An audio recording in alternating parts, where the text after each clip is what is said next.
সূরা তাকাসুরের মধ্যে পড়ি নাই? আল্লাহকুমুত তাকাসুর হাত্তা যুরতুমুল মাকাবির কাল্লা সাউফা তা'লামুন সুম্মা কাল্লা সাউফা তা'লামুন কাল্লা লাউ তা'লামুনা ইলমাল ইয়াকিন। আপনার একেবারে বিশ্বস্ত বিশ্বাসযোগ্য ইলম, যে ইলমের মধ্যে, যে জ্ঞানের মধ্যে কোনো ধরনের কোনো সন্দেহ নাই। সন্দেহ আছে? লাতারাউন্নাল জাহিম, আল্লাহ দুই চোখে দেখায় দিবেন। সুম্মা লাতারাউন্নাহা আইনাল ইয়াকিন, আপনার ইলমে যেমন সন্দেহ নাই, আপনার দেখার মধ্যেও কোনো ধরনের কোনো সন্দেহ নাই। আপনি যা বিশ্বাস করছেন তা দেখছেন। সুম্মা লাতুসআলুন্না ইয়াওমাইযিন আনিন নাঈম। আপনাদের জিজ্ঞেস করি, বর্তমান সময়টা বাস্তব না অবাস্তব? সবাই বলেন বাস্তব। এটা যেমন বাস্তব, আপনার চোখের সামনে আল্লাহ তাআলা হিসাব নেবেন, এটাও বাস্তব। আপনি জাহান্নাম দেখবেন, এটাও বাস্তব। এবং জান্নাতে পৌঁছবেন, এটাও বাস্তব। কেউ আমল না করলে, বদ আমল করলে সে জাহান্নামে যাবে, এটাও এমন বাস্তবের মতো বাস্তব, আরো বাস্তব। বরঞ্চ এই দুনিয়াটা একটা স্বপ্নিল জগৎ। বলেন না কিসের জগৎ? দেখেন তো, আপনার এই রমজানের 1 তারিখ আর আজকের 30 তারিখ মিলান তো, কয় সেকেন্ড মনে হয়? আল্লাহ বলেন সাআতাম মিন নাহার, এই একটা মুহূর্ত। বালাগুন ফাহাল ইউগলাকু ইল্লাল কওমুল ফাসিকুন। আমরা এখন সময় অনুধাবন করতে পারি না, কারণ কি জানেন? আমাদের বরকত নষ্ট হয়ে গেছে। সবাই বলেন, আমাদের কি নষ্ট হয়ে গেছে? বরকত নষ্ট করে ফেলাইছি আমরা। এই কারণে আমরা এই 1 সপ্তাহকে 1 দিন মনে হয়, 1 মাসকে 1 সপ্তাহ মনে হয়, এরকম একটা মনে হয়। মনে হয় যেন রমজান মাস আসলো আর চলে গেল, হঠাৎ করে আসলো, হঠাৎ করে চলে গেল। কেন? আমরা বেশিরভাগ মানুষ বদামলী, আমাদের বেশিরভাগ আমল ভালো না, বেশিরভাগ সময় আমরা মানে খারাপ এর মধ্যে থাকি। আখিরাতের চিন্তা আমাদের নাই বেশিরভাগ মানুষের। বেশিরভাগ সময় আমরা মানে দুনিয়ার বাইরে থাকি, একটা স্বপ্নিল জগতের মধ্যে আছি। ইবনুল কাইয়িম রহমতুল্লাহ আলাইহি এবং ইবনু তাইমিয়া রহমতুল্লাহ আলাইহি বলেন, দুনিয়াটা হচ্ছে স্বপ্ন। দুনিয়াটা কি? স্বপ্ন। ঘুমাইলে যেমন আমরা স্বপ্ন দেখি, এরকম স্বপ্নের মতো সময়টা কেটে যাবে। এটা একটা কাল্পনিক জগৎ। সুবহানাল্লাহি ওয়া বিহামদিহি, কি এক মায়াময় সিস্টেমের মধ্যে আল্লাহ জড়ায় দিছে। যুয়্যিনা লিন-নাস হুব্বুস শাহাওয়াত। বাচ্চা কাচ্চা দেখলে কত ভালো লাগে, নাতি নাত কর কত মজা লাগে, নাতি নাত কর কত ভালো লাগে, নিজের সন্তান, হ্যাঁ, কি পরিমাণ আনন্দ লাগে। হুব্বুস শাহাওয়াত মিনান নিসা, নারীর প্রতি টান, মেয়েদের প্রতি টান, পুরুষের প্রতি টান, পরস্পরের প্রতি টান, ভালোবাসা। এটা একটা কল্পনা। একটা যুবক কল্পনা করতে করতে তার যৌবনকাল পার করে দেয়। হ্যাঁ, একটা যুবক কল্পনা করতে করতে তার যৌবনকাল পার করে দেয়। একটা মেয়ের পিছনে তার জীবন নষ্ট করে দেয়। আপনারা পত্র পত্রিকা, প্রিন্ট মিডিয়ার কল্যাণে অনেক কিছু দেখেন। এক বুড়া বেচারার দেখছি, এক মেয়ে পছন্দ হয়েছে, বিয়ে করতে পারে নাই, আজীবন আর বিয়ে করে নাই।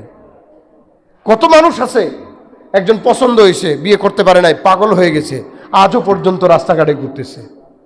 বলেন তো, এই পাগলটা কার হওয়ার দরকার ছিল? কার জন্য? আল্লাহর জন্য। তো এটা একটা স্বপ্নিল জগৎ। এটার ভিতরে আপনি ঢুকবেন, ডুবে যাবেন। এটার সাথে একটা বাস্তব উদাহরণ হলো পানির উপরে নৌকা, পানির উপরে জাহাজ। লক্ষ লক্ষ টন এই লোহার সেই বিশাল জাহাজ, বিশাল সেই স্টেডিয়াম সমতুল্য জাহাজ, স্টেডিয়ামের চেয়ে বড়, 4-5টা 10টা স্টেডিয়ামের সমান এক একটা বিশাল জাহাজ সমুদ্রে চলে। হ্যাঁ, কাল বাহারি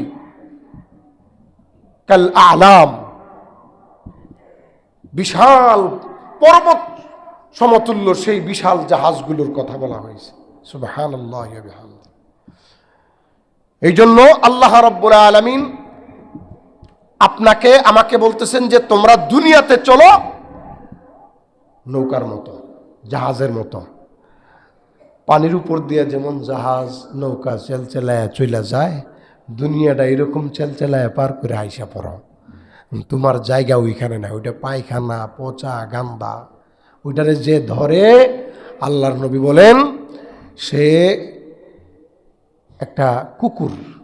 সবাই বলেন সে একটা কি কুকুর। এটার ভিতরে ঢুকো না, নিষেধ। এটা প্রয়োজন লাগবে। আল্লাহ তাআলা নবীকে বলতেছেন আপনি ভুলেন না দুনিয়ার অংশ, দুনিয়ার অংশ ভুলা নিষেধ। দুনিয়াতে হালাল কামাই করা ফরজ, হালাল দিয়া চলা ফরজ, হালাল সিস্টেমে চলা ফরজ। এটা কঠিন, এটা কষ্ট করে কামাই করতে পারলে, এইভাবে চলতে পারলে সহজ। কিন্তু যেই ঢুকে যাবে আল্লাহকুমুত তাকাসুর হাত্তা যুরতুমুল মাকাবির, তার একবারে নৌকার মতো ডুবাই দিবে। মাটি মুখে না লাগলে আর সে ফিরে আসবে না, তার হুঁশ আসবে না। এই জন্য দুনিয়ার সাথে আমাদের সম্পর্কটা কেমন হবে? নদীর মধ্যে চলন্ত নৌকা যেমন, পানির মধ্যে চলন্ত নৌকা যেমন। যে নৌকা ডুবে গেছে ওই নৌকা না, যে নৌকা চলতেছে ভাসমান। পানির মধ্যে ভাসমান নৌকার মতো এই দুনিয়াটাকে অতিক্রম করতে হবে। আমরা দুনিয়ার উপর ভর দিয়া চলবো, কিন্তু দুনিয়ার ভিতরে ঢুকাবো না, পারবো না ইনশাআল্লাহ। এরকম হলে আস্তে আস্তে ভিতর থেকে বের করে দিন। আল্লাহ আমাদের তৌফিক দান করুন। তাহলে কেমনে কেমনে? রব্বুল আলামিন বলেন ফাসাব্বিহ বিহামদি রাব্বিকা ওয়া কুম মিনাস সাজিদিন। আত্মসমর্পণকারী হইয়া রব্বুল আলামিনের সামনে নিজেকে নজরানা স্বরূপ পেশ করা এবং কিয়ামত পর্যন্ত ইবাদত করা। কিয়ামত কি? মৃত্যু। বলেন কিয়ামত কি? আপনার আমার কিয়ামত তো মৃত্যুই, আর কি, মরে গেলেই শেষ।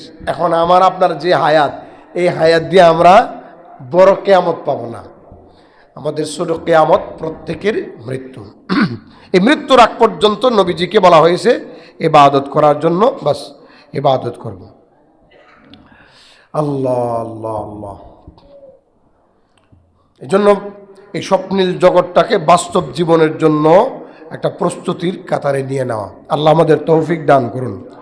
পরবর্তী সময়টা যেভাবে আমরা কাটাবো, কোরআনের সাথে একটা সম্পর্ক রাখবো, কোরআন পড়ব,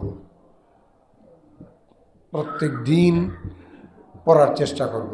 যারা পারি না শিখে নেব। একদম সহজ, রিডিং পড়া শিক্ষা করা একদম সহজ। হরফের বিশুদ্ধ উচ্চারণ, একটু পরিচিতি, সাধারণ কিছু নিয়ম, এই দুইটা জিনিস জানা থাকলে আপনার কোরআন পড়া বিশুদ্ধ হয়ে যাবে। একটু মেহনত করতে হবে। একটা মাস সময় লাগবে মাত্র।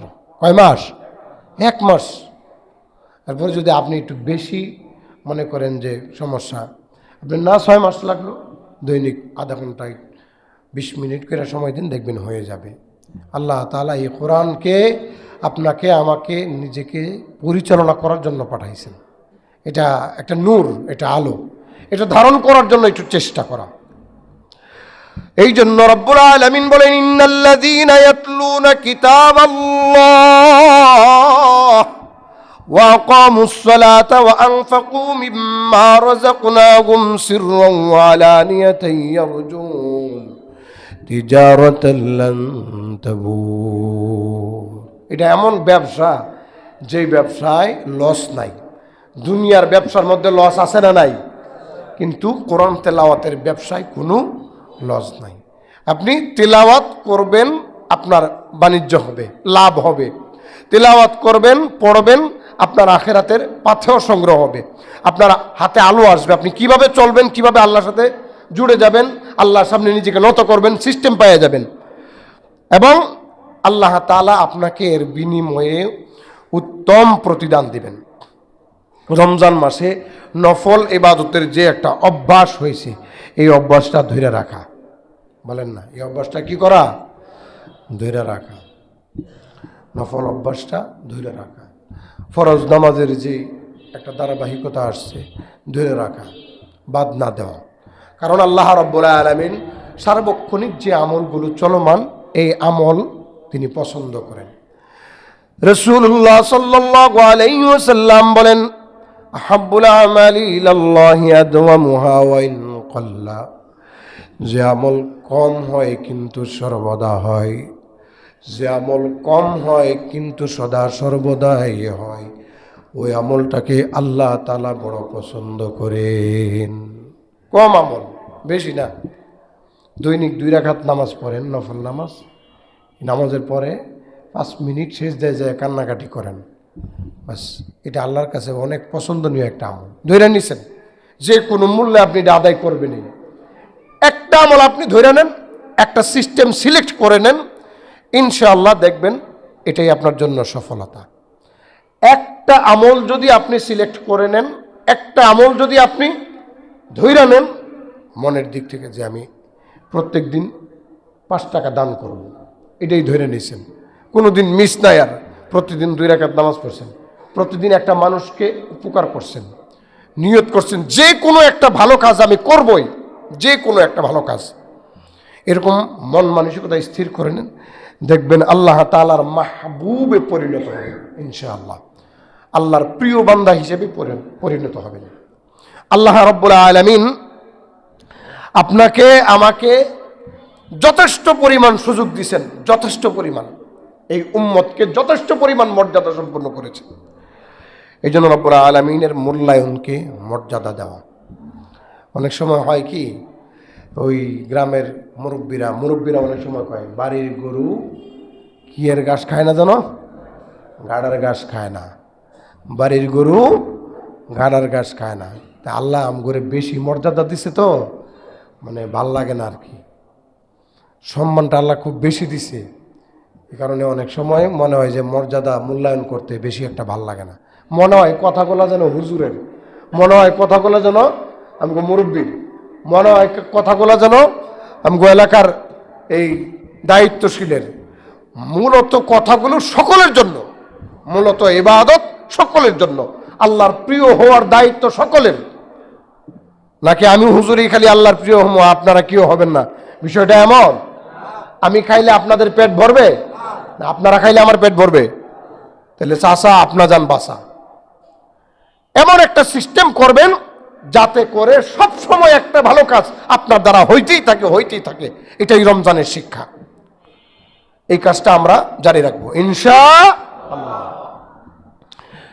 এরপরে রমজানুল মুবারকের মধ্যে আমরা যেই স্পেশাল আমলগুলো করেছি, এর মধ্যে একটা হচ্ছে বেশি বেশি করে দোয়া ইস্তিগফার করেছি, আল্লাহর কাছে মাফ চাওয়ার জন্য, মাফ নেওয়ার জন্য বেশি বেশি দোয়া করছি। দোয়া এটা এমন একটা অস্ত্র, এটা দিয়ে আপনি সব কিছু করতে পারবেন। এই দোয়া মুমিনের অস্ত্র। আপনি আল্লাহর কাছে দোয়া করে রাখবেন, এটা অবশ্যই ফলবে, অবশ্যই ফলবে। রব্বুল আলামিন কোরআনুল কারীমে তার হাবিবকে বলেছেন, ওয়াইদা সালাকা ইবাদি আন্নী ফাইন্নী করিব উজিবু দাওয়াতাদ দাঈ ইযা দাআন। আপনাকে যদি যখন কোনো বান্দা আমার সম্পর্কে বলে, তখন আপনি বলবেন আমি নিকটে। নবীকে বলতেছেন নিকটে। দেখেন কেমন নিকটে। রব্বুল আলামিন বলেন, ওয়া নাহনু আকরাবু ইলাইহি মিন হাবলিল ওয়ারিদ। আমি বান্দার শাহরগের চেয়ে আরো নিকটে। মানুষ যখন ইন্তেকাল করে রব্বুল আলামিন চ্যালেঞ্জ করে, পারলে ফিরায় নাও, আমি তোমাদের চেয়ে বেশি নিকটে। আপনার আমার বাবা আমার আপনার নিকটে না, আপনার আমার বন্ধু আপনার আমার নিকটে না। আপনার আমার সবচেয়ে নিকটস্থ অভিভাবক যিনি, তিনি হচ্ছেন আমার আপনার আল্লাহ। তিনি কে? আরে বিপদে পড়েন, বাপে আপনারে ফালাইয়া দিব। আপনি একটু বাপ মারে বিপদে ফালাইয়া দেখেন না, তেজ্য পুত্র করে দিব লেখা। তেজ্য পুত্রের বিধান ইসলামের মধ্যে কোথাও নাই। পোলা আপনার, আপনি পোলা পয়দা করছেন, আপনি মাইয়া পয়দা করছেন, তেজ্য পোলা তেজ্য মাইয়া কেমনে করবেন? এটা সরকারি আইন, বলেন না? এটা কি আইন? এটা সরকারি আইন। তো এই সরকারি আইন আল্লাহর কাছে চলবে না। আপনার পোলা আপনার, আপনার মেয়ে আপনার, আল্লাহর কাছে তেজ্য করার কোনো সিস্টেম নাই। আল্লাহর কাছে তেজ্য সেই ব্যক্তি যে বেঈমান। বলেন, আল্লাহর কাছে তেজ্য ওই ব্যক্তি যে কি বেঈমান। নূহ আলাইহিস সালাম সবাইরে তুলছে, দেখে পুলায় ওই যে দূরে এক জায়গায় আছে। রব্বুল আলামিনকে ডাক দিয়ে বলেন, ওয়ানাদা নূহুর রাব্বাহু ফাকালা রাব্বি ইন্না ইবনী মিন আহলি ওয়া ইন্না ওয়া'দাকাল হাক্কু ওয়া আনতা আহকামুল হাকিমিন ক্বালা ইয়া নূহু ইন্নাহু লাইসা মিন আহলি। আল্লাহ, ওই যে আমার সন্তান, আমার ছেলে, তুমি তো বলছো আমার ছেলে আমার পরিবারস্থ, আয় আল্লাহ তার একটু বাঁচায় দাও। আল্লাহ বলেন, ইন্নাহু লাইসা মিন আহলিক, এই ছেলে তোমার পরিবারস্থ নয়। আপনি যদি মুমিন হন তাইলে পরিবারস্থ, মুমিন না হলে আপনি তেজ্য। কার কাছে? কার কাছে? বলেন না, কার কাছে? একজন মানুষ যদি মুমিন হয় তাহলে সে কখনো তেজ্য হয় না। যদি মুমিন হয় তাহলে সে আল্লাহর বান্দা, আপনার ছেলে। আল্লাহ আল্লাহ আল্লাহ আল্লাহ আল্লাহ তাআলা কি বন্ধন দিছেন, কি বন্ধন! আপনারা পড়েন না, লান ফিসামা লাহা ওয়াল্লাহু সামিউন আলিম ফামান ইয়াকফুর বিত-তাগুত ওয়া ইউমিন বিল্লাহ ফাকাদ ইসতামসাকা বিল উরওয়াতিল ওয়াসকা লান ফিসামা লাহা ওয়াল্লাহু সামিউন আলিম। ঈমান আনছো এমন এক হাতল ধরেছো, ঈমান আনছো এমন এক জিনিসের মধ্যে ধরেছো, পাকড়াও করেছো। আল্লাহ বলেন, এটা আমি ধরেছি, এটা কেউ ছুটাইতে পারবে না। ধরছে কে? আরে এটা ধরছে কে? আপনি যখন ঈমান আনবেন তখন আপনি আল্লাহ তাআলার সাথে সম্পৃক্ত হয়ে গেলেন, আল্লাহ আপনার ধরছে। লং ফিসাম আলাহা, আল্লাহ বলেন এটা কখনো পৃথক হবে না, কেউ পৃথক করতে পারবে না, কেউ না, কেউ না। কাজেই আল্লাহর কাছে তেজ্য হওয়া বড় পরিত্যাজ্য বিষয়, পরিত্যক্ত বিষয়, বড় নিন্দনীয় বিষয়, ঘৃণিত বিষয়। এই জন্য সব সময় এই বিষয়টা খেয়াল রাখতে হবে যে আমাদের কেউ নাই, সবচেয়ে নিকটস্থ অভিভাবক যিনি, তিনি কে? আমার আপনার আল্লাহ। বলেন না, আমার আল্লাহ। বলেন না, কে? আমার আল্লাহ। আবার বলেন, কে? আমার আল্লাহ। অনুভূতিটাই আলাদা, ফিলিংসই আলাদা ভাই। যখন আপনি বলবেন আমার আল্লাহ, তখন আমার মনে হয় দুনিয়াতে আমার কেউ দরকার নাই, আমার ফিলিংসও মানে অন্যরকম। যখন আপনি বলবেন আমার আল্লাহ, তখন আপনার আর কারো দরকার নেই, আপনার ফিলিংস ব্যতিক্রম। আপনার আশেপাশে কেউ থাকবে না, আপনার আপন বাপ, ভাই, সন্তান ইত্যাদি কেউ থাকবে না, বরঞ্চ আপনি তাদেরকে পাপের কারণে আপনি দিয়ে দিবেন যে আল্লাহ এদের বিনিময়ে আপনি আমাকে জাহান্নাম থেকে বাঁচায় দেন। লাউ ইফতাদি মিন আযাবি ইয়াউমিইযিন বিবানি, সন্তানের বিনিময়ে বাঁচতে চাইবেন। কার বিনিময়ে? সন্তানের বিনিময়ে। কার বিনিময়ে? বলেন না, বলেন না, কার বিনিময়ে? সন্তানের বিনিময়ে বাঁচতে চাইবেন। যদি বলা হয় যে সন্তানটা এখন জবাই দাও, নাইলে তুমি ধ্বংস হয়ে যাবে, দুনিয়াতে আপনি নিজে বাঁচার জন্য আপনি সন্তানকে জবাই দিবেন, দিতে বাধ্য। কারণ আপনার জানের মায়া আপনার কাছে আপনার সন্তানের চেয়ে বেশি। ইল্লা মাশা আল্লাহ, কিছু কিছু বাপ মা আছে ব্যতিক্রম, এটা দিয়ে আল্লাহ তাআলা তার দয়া দেখাইছেন। বলেন না, কি দেখাইছেন? কি দয়াটা দেখাইছেন জানেন? কিয়ামতের ময়দানে আল্লাহ এমনি মাফ করে দিবে। বলেন না, আল্লাহ কি করে দিবে? এমনি মাফ করে দিবে। বাপ মার চেয়ে বেশি দয়াশীল কে? আল্লাহ তাআলা। কেমন দয়াবান, সুবহানাল্লাহি ওয়া বিহামদিহি। এই জন্য পৃথিবীতে সবচেয়ে নিকটতম অভিভাবক হচ্ছে রব্বির হামহুমা কামা রব্বায়ানি সগীরা, যাদের ব্যাপারে আল্লাহ নিজে দোয়া শিক্ষা দিয়েছেন। আপনি আর আমি সব সময় যাকে ডাকবো, যাকে খুশি রাখবো, যার কথায় চলবো, যার বিধান মানবো, তিনি হলেন আল্লাহ, এবং যার আদর্শ অনুযায়ী মানবো তিনি হলেন মুহাম্মদুর রাসূলুল্লাহ সাল্লাল্লাহু আলাইহি ওয়াসাল্লাম। রমজান মাসে দুস্থ আহবাবদের যে সুন্দর পদক্ষেপ, বন্ধু বান্ধবদের যে সুন্দর পদক্ষেপ, এই যে একটা অবস্থান গঠন হয়েছে, এটাকে ধরে রাখবেন সারা বছর। মনে রাখবেন, একটা মানুষ তার বন্ধুর ধর্মের উপরে চলে, একটা মানুষ তার বন্ধুর নিয়ম নীতির উপরে চলে। বন্ধুটা যেমন হয় তার চালচলনটা তেমন হয়। বন্ধুটা খারাপ হইলে চালচলন খারাপ হয়ে যায়। বন্ধু গাঞ্জাখুর হলে গাঞ্জাখুর হয়ে যায়। দোস্ত যদি বিড়িখুর হয় আস্তে আস্তে বিড়ি টানতে থাকে।